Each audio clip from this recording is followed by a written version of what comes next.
Good morning. It's been a while, but I hope you all remember your summer. Hope you all had a lovely summer of 2025.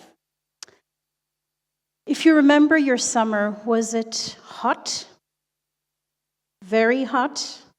Hotter than usual? Yeah, well, some like it hot. So maybe it wasn't a bad thing for all of us. But think about it. In my native city of New Delhi, India, where my parents still live, it was 50 degrees on this summer. Today, it's about 40 degrees C. And when I was growing up, this was considered winter. Think about it.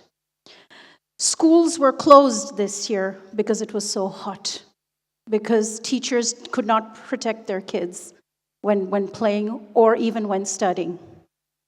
And this is not just in India. Remember that beautiful FIFA stadium in Qatar? Beautiful 21st century architecture?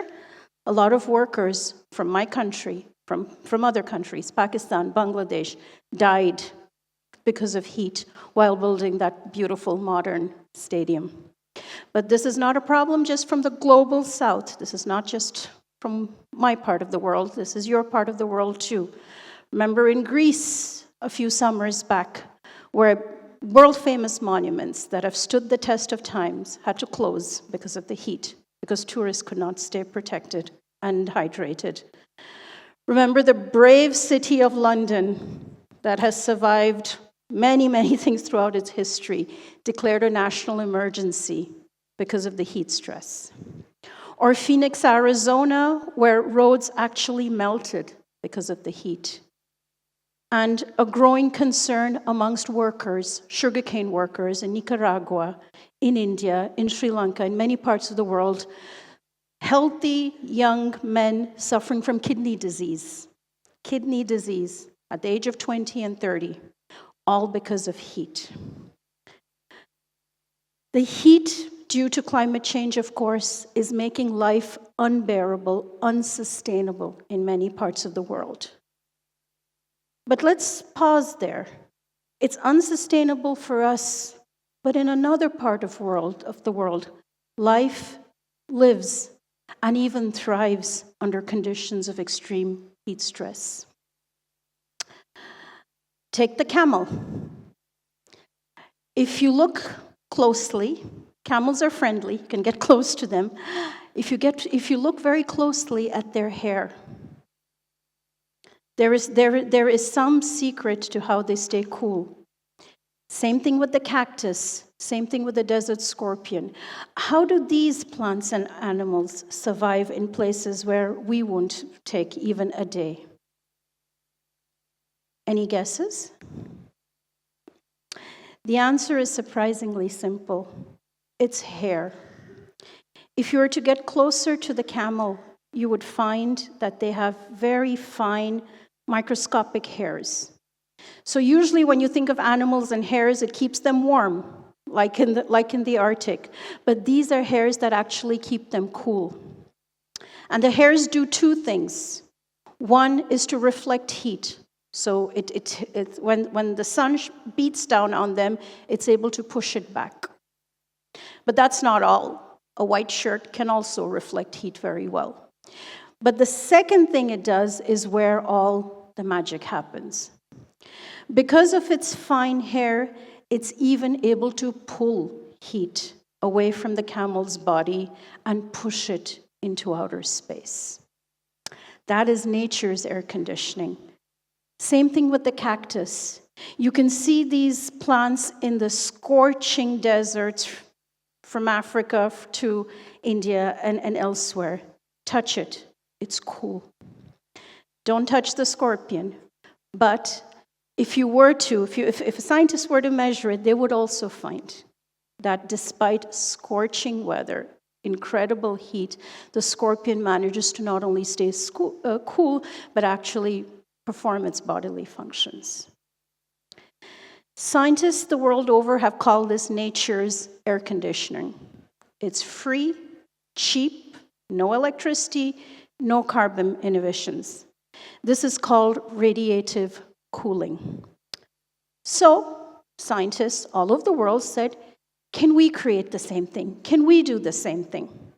So scientists, a lot of them in China, but in other parts of the world, were able to create fine fibers and deploy them in Phoenix, Arizona, in Hong Kong, in India, in many parts of the world.